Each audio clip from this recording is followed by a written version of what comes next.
Halo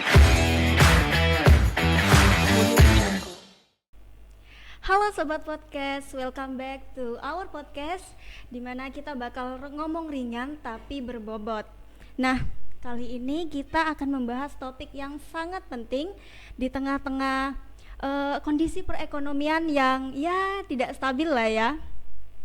Kalian pasti udah pada denger dong, kalau misalkan ekonomi kita itu lagi bisa dibilang tidak stabil, mulai dari nilai tukar yang gak stabil, terus harga barang yang perlahan-lahan mulai naik ya, dan juga ekonomi global yang lagi banyak banget drama.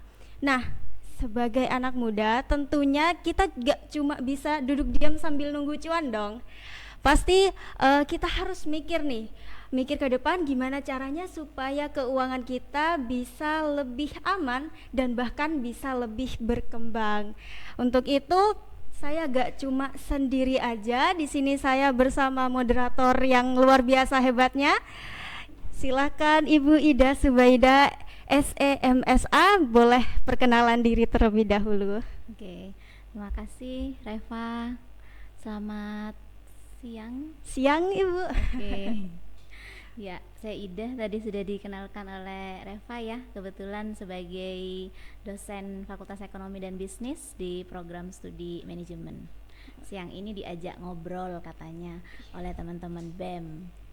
Oke, nah teman-teman, Ibu Ida ini bukan hanya sekedar dosen loh, ternyata beliau ini juga merupakan pembina pada UKM baru, yaitu UKM Studi Investasi dan Pasar Modal. Nah, ini sangat berkaitan sekali dengan topik kita hari ini, di mana kita akan membahas tentang investasi dan kenapa sih anak muda itu harus sudah melek keuangan, dan kenapa sih anak muda itu harus sudah mulai investasi. Ya, betul ya. Jadi saya selain dosen juga dipercaya untuk mendampingi teman-teman di UKM baru, namanya UKM Studi Investasi dan Pasar Modal. Selain itu juga saya seorang investor dari beberapa tahun yang lalu. Kebetulan investornya adalah investor saham, Reva. Kalau tadi pertanyaannya, harus enggak sih anak muda melakukan investasi? Iya, harus gitu ya. Kira-kira kalau menurut Reva harus tidak? Reva sebagai anak muda nih. Iya. Kalau saya sudah tidak muda lagi. Oh iya, tentunya sebagai anak muda seharusnya kita sudah sadar akan dunia ekonomi yang sedang tidak baik-baik saja. Jadi kita harus pegang harapan terhadap diri kita sendiri, karena kalau kita sudah tidak peduli, nanti di masa depan mau bagaimana. Jadi menurut saya sangat penting sekali investasi, tentunya untuk anak muda, Ibu Ida. Betul, apalagi sekarang mungkin bagi teman-teman mahasiswa ya, ini mungkin waktu yang tepat untuk memulai begitu ya, di saat mungkin kegiatannya kuliah, organisasi, tapi selain itu juga bisa menyempatkan diri untuk di awal mungkin bisa memahami dulu kira-kira sisa sangunya begitu ya, uang saku dari rumah mungkin mau diapakan, bisa mengenal dulu produk-produk investasi yang banyak sebenarnya di sekitar kita, Reva. Tinggal memilih saja. Misalnya mau, mungkin kalau anak-anak muda sudah pada kenal mungkin investasi di emas gitu ya, nanti ada emas batangan, atau di pasar modal ada reksadana, ada saham juga kalau ingin menjadi investor seperti saya. Oke, jadi banyak sekali ya Ibu untuk investasi itu, jenisnya ada tadi reksadana, lalu ada juga investasi ke emas ya Bu? Betul, ya. Bisa jadi. Nah, kalau saya sebagai anak muda, jujur ya Ibu, sebenarnya hal yang saya takutkan adalah resiko yang akan saya ambil ketika saya investasi. Nah, pertanyaannya bagaimana sih cara mengatasi ketakutan anak muda terhadap resiko-resiko itu? Betul. Sebenarnya memang problem yang tidak kalah penting begitu ya, selain modal yang akan diinvestasikan, memang faktor psikologis, Reva. Mental begitu ya, dimana ketika mungkin investasi yang kita pilih sedang turun, gimana kita mengolah atau memanajemen mental kita biar tidak FOMO ikut-ikutan beli ketika harga orang-orang pada beli gitu ya, tidak FOMO langsung menjual, akhirnya akan merugikan bagi si investor tersebut. Oke, kalau ngomong soal investasi, langsung saja. Kira-kira investasi yang bagaimana yang direkomendasikan untuk mahasiswa di saat kondisi mahasiswa itu tidak punya penghasilan tetap, Ibu. Jadi kita mau langsung ke prakteknya seperti apa? Boleh diberikan contohnya mungkin investasi di sini seperti ini. Ya, karena mahasiswa tadi Reva sampaikan belum ada penghasilan Iya. begitu ya, jadi memang tidak ada modal besar yang akan diinvestasikan, maka mungkin bisa menyisihkan begitu ya, karena kalau menurut saya investasi itu perihal menyisihkan bukan menyisakan, karena kalau mau nunggu menyisakan itu nggak akan ada sisanya, Iya, begitupun saya begitu ya. benar sekali. Jadi mungkin bisa disisihkan dari uang saku teman-teman mahasiswa yang memang dari itu satu-satunya mungkin atau utamanya begitu, yang nanti bisa tidak harus dengan nominal yang banyak dulu begitu ya, tapi konsisten, misalnya mungkin 100.000 per bulan atau nanti naik menjadi 300.000 per bulan, 500.000 per bulan. Saya pikir ketika itu sudah jadi habit maka akan lebih mudah untuk nanti ditambah nominalnya. Kalau tadi ditanya investasi apa contohnya, karena kebetulan di sini saya juga sebagai investor saham, maka saham juga bisa dipilih nih menjadi salah satu opsi investasi anak muda, investasi mahasiswa begitu ya. Karena kan teman-teman mahasiswa kalau yang laki-laki misalnya sering main game begitu ya, menghabiskan beberapa jam di ponsel masing-masing. Kalau yang perempuan mungkin sosial media atau kalau Shopee. betul menghabiskan scroll e-commerce begitu ya, Benar sekali. atau nonton opa-opa di drama Korea gitu ya. Iya, Bu. Jadi menghabiskan berjam-jam dalam sehari untuk melihat ponsel atau handphone masing-masing. Nah, itu bisa dijadikan habit yang dipindah sedikit arahnya, daripada misalnya 4 jam sehari untuk main game, mungkin bisa 2 jam main game, sisa 2 jamnya kita bisa alokasikan untuk analisis saham begitu ya. Jadi melihat pergerakan naik turunnya harga saham misalnya, atau menganalisis yang mau kita investasikan di perusahaan yang mana. Kalau itu konsisten, insya Allah kalau tadi ketakutannya resikonya begitu ya, maka tidak ada, karena memang tidak terjadi ya maksudnya ya, karena memang resiko itu datang karena kita tidak tahu apa yang kita lakukan. Tapi kalau kita sudah tahu apa yang kita lakukan, kita bisa minimalkan resikonya begitu mungkin. Oke. Reva. Jadi nih, tadi sudah terjawab oleh Ibu Ida untuk anak muda yang kiranya mau berinvestasi tapi masih ngeluh, penghasilan saya masih bukan penghasilan tetap. Terus saya gak ada waktu. Nah, tadi sudah dijawab oleh Bu Ida sendiri bahwa lebih baik menyisihkan daripada menyisakan. Nah, dengan menyisihkan uang bulanan kita, nah jadi jangan nunggu sisa-sisa belanja terlebih dahulu ya Bu Ida. Jadi kita langsung lainkan uang di awal saat kita dapat dari orang tua kita, atau mungkin saat kita bekerja, mungkin ada yang sudah bekerja ya anak muda. Lalu Bu Ida, kalau misalkan bagaimana sih cara atau dari mana sih kita bisa dapat informasi tentang saham-saham itu tadi? Kita bisa cari, mungkin ada aplikasi atau ada websitenya, itu di mana Bu Ida? Oke, untuk teman-teman mahasiswa anak muda, mungkin mahasiswa UNAS ya, kita ada UKM baru tadi yang sudah di awal diperkenalkan, ada UKM Studi Investasi dan Pasar Modal. Nanti mungkin kalau ingin tahu lebih dalam lagi, maka bisa nih bisa main ke UKM kita, bisa bergabung di UKM kita. Di sana kita akan belajar investasi bersama gitu ya, bareng-bareng dengan teman-teman yang lain di UNARS. Atau kalau memang secara umum sebenarnya di gadget masing-masing kita sudah bisa mencari banyak sekali detail informasi perusahaan, mulai dari mungkin kinerja keuangannya seperti apa, direksinya seperti apa, harganya, harga sahamnya seperti apa, itu bisa kita akses secara terbuka sebenarnya, secara bebas, Reva. Bisa di websitenya Pasar Modal Indonesia BEI atau di websitenya perusahaan masing-masing. Oke, berarti website yang terpercaya itu BEI ya, Bu? Betul. Bursa Efek Indonesia. Indonesia. Nah, buat teman-teman nih, kalau misalkan mau cari informasi tentang pasar modal, investasi, terus saham yang cocok untuk kita investasikan, itu bisa kita cari di website, atau khususnya nih untuk mahasiswa UNARS bisa ikut bergabung di UKM terbaru, yaitu UKM Studi Investasi dan Pasar Modal. Nah, pertanyaan selanjutnya, biasanya kesalahan apa saja sih Ibu yang dilakukan oleh anak muda saat melakukan investasi? Betul, beli kucing dalam karung, Reva. Oh, apa itu? Iya, jadi tidak tahu apa yang dibeli, FOMO, ikut-ikutan. Itu Oke. saya bilangnya beli kucing dalam karung. Tapi kalau kita sudah tahu produknya, kita tahu apa yang kita lakukan, akan diminimalkan resikonya. Tapi bukan berarti investasi nggak ada resikonya ya. Pasti ada resikonya. Di mana ada return, di situ pasti ada resiko yang mengikuti. Cuma asiknya begini, saya bilang asik begitu ya. Asiknya investasi saham itu begini, karena kita yang bisa kendalikan semuanya. Saya bisa milih semuanya, saya bisa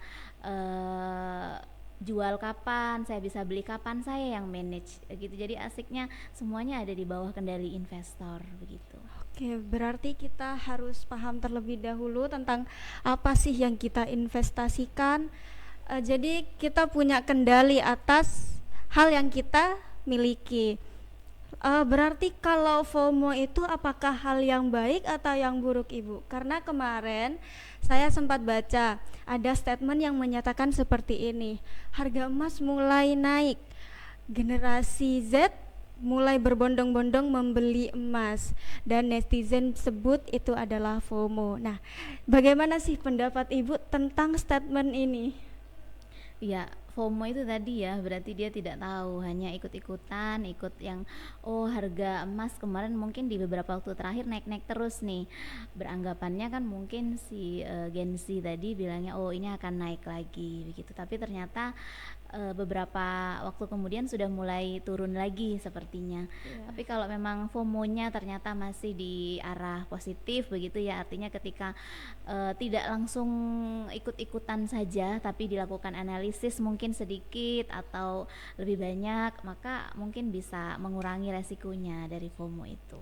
Oke, berarti FOMO itu gak sepenuhnya salah, nggih Bu. Bisa saja kita akali dengan analisis mendalam. Jadi meskipun kita ikut-ikutan, kita punya bekal nih. Saya ikut-ikutan, tapi saya tahu harga emas seperti ini, perkembangannya nanti bagaimana. Nah, kalau begitu kita mulai ngobrol-ngobrol santai nih tentang pengalaman Ibu setelah berapa lama menjadi investor, Ibu? Kurang lebih 5 tahun. Wah, luar biasa. Kurang lebih 5 tahun Ibu Ida sudah menjadi investor. Kalau boleh tahu itu di bidang apa, Ibu? Saya investor saham, jadi memang dari awal sampai sekarang hanya di saham. Untuk instrumen investasi keuangannya hanya di saham saja, Reva. Oke. Kalau boleh tahu dari 5 tahun itu berapa sih keuntungan yang Ibu peroleh? Wah, ini kisaran aja Ibu. Mungkin di luar ternyata lumayan ya. Kalau ditanya return atau keuntungan dari saham itu memang karena high risk high return ya, jadi saham ini merupakan instrumen investasi yang cukup besar resikonya. Nah, karena cukup besar resikonya, maka keuntungannya juga besar. Jadi mengikuti dari resikonya. Kalau mungkin dibandingkan dengan produk-produk investasi yang lainnya seperti mungkin deposito atau mungkin obligasi, mungkin lebih besar keuntungannya di saham, tapi resikonya juga lebih besar. Kalau di saham mungkin bisa dapat sampai 15% atau bahkan lebih dari itu. Lumayan sekali 15% itu ya teman-teman. Kalau misalkan resiko, Ibu pernah mengalami kerugian tidak setelah 5 tahun berinvestasi itu? Ya, karena saya investor begitu ya, jadi tujuannya memang melakukan investasi. Jadi memang ketika sahamnya ini pasti naik turun, saham apapun pasti tidak akan tetap diam di tempat begitu ya. Jadi dia akan mengalami naik atau turun. Tapi karena memang tujuan saya investasi untuk jangka panjang, meskipun nanti turun ya saya biarkan saja. Jadi sebenarnya kerugian itu kan ketika harganya turun lalu dijual, sehingga kita akan mendapat hasil penjualan itu lebih kecil daripada uang yang kita belikan saham di awal. Tapi kalau ternyata sahamnya turun tapi kita hold, kita tahan, tidak dijual, itu nggak jadi kerugian begitu bagi investor.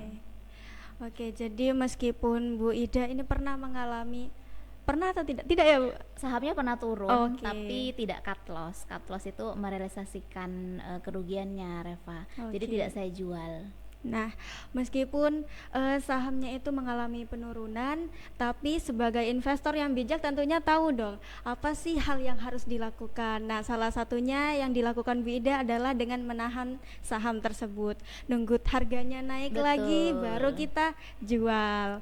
Nah, kalau misalkan Ibu, jika diberi perbandingan antara investasi saham dan beli emas perhiasan atau antam, itu lebih aman yang mana? Kalau aman karena resikonya memang lebih kecil di logam mulia, berarti memang lebih aman di logam mulia. Cuma ya tadi keuntungannya berarti mengikuti resikonya, Reva. Oke.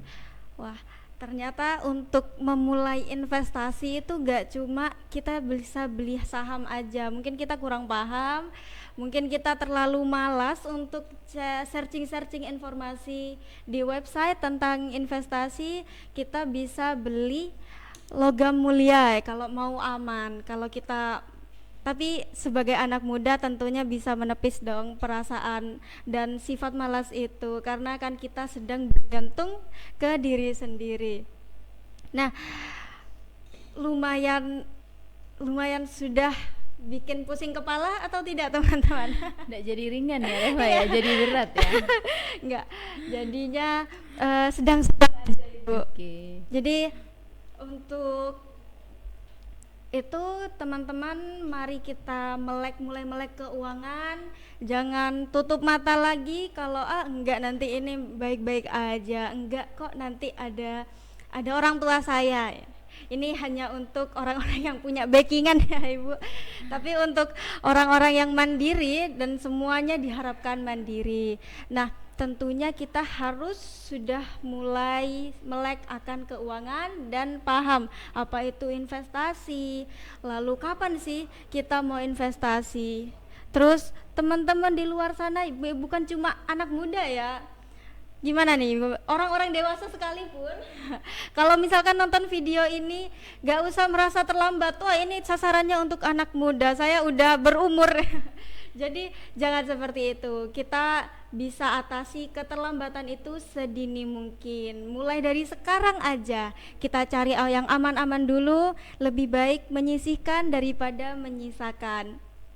Nah, mungkin Ibu ada pesan untuk anak muda di luar sana terkait isu terkini ekonomi Indonesia yang sedang tidak baik-baik saja, silahkan Ibu. Betul.